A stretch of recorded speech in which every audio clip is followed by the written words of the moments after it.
Ne changez rien sur votre ordinateur, ce compteur bleu est bel et bien vert. Bien plus intelligent que son aîné, il est écologique mais également communicant. Son déploiement constitue le plus gros projet système d'information et télécom du moment chez ERDF. Un chantier dont Jean Vigneron, directeur de la direction comptage de ERDF, nous donne la mesure devant une maquette de travail. Alors on se trouve dans la salle des maquettes. Ces deux maquettes-là nous ont servi à concevoir le système. C'est un grand projet informatique et télécom. 35 millions d'objets qu'il faut relier à 500 000 ordinateurs qui vont se trouver dans des postes de transformation qui eux-mêmes vont être connectés par GPRS à un système central. Donc c'est une énorme machine to machine. Hein.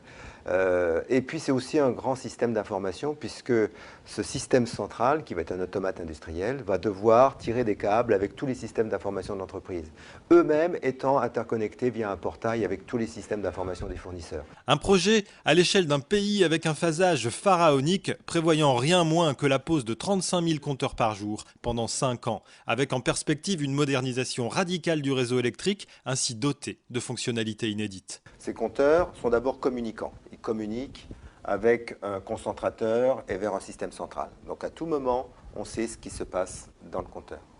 La deuxième chose, c'est qu'ils sont dotés d'un organe de coupure. On pourra donc mettre hors service à distance. Troisième chose, c'est qu'ils sont capables d'une très grande diversité tarifaire. Et enfin, quatrième point, ils sont dotés d'une interface client beaucoup plus facile d'emploi et beaucoup plus évoluée. Des compteurs qui vont non seulement enregistrer les consommations au quotidien, contre plus de 6 mois actuellement, mais également répercuter ces informations en temps quasi réel par GPRS vers l'ensemble du réseau. Le tout dans une architecture digne d'un roman de science-fiction. Ce sont les systèmes d'information qui sont en interface avec l'automate industriel.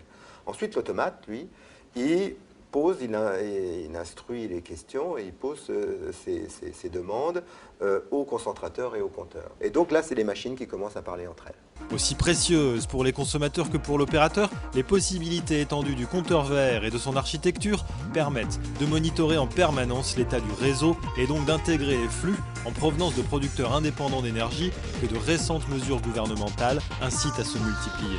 La production autonome se développe énormément, tant en éolien qu'en photovoltaïque. Aujourd'hui, nous avons à peu près 20 000 producteurs photovoltaïques. Nous pensons en avoir dans les prochaines années 50 000 par an. Nous visons 5 000 MW de production photovoltaïque à la fin des années 2020. Et donc, il va falloir gérer tous ces producteurs, tous ces flux injectés sur le réseau de telle manière à éviter les baisses de tension, les creux de tension, les pics de tension. Donc, les compteurs verts à Nice vont nous aider à mieux gérer ce réseau dans cette nouvelle phase qui s'ouvre devant nous.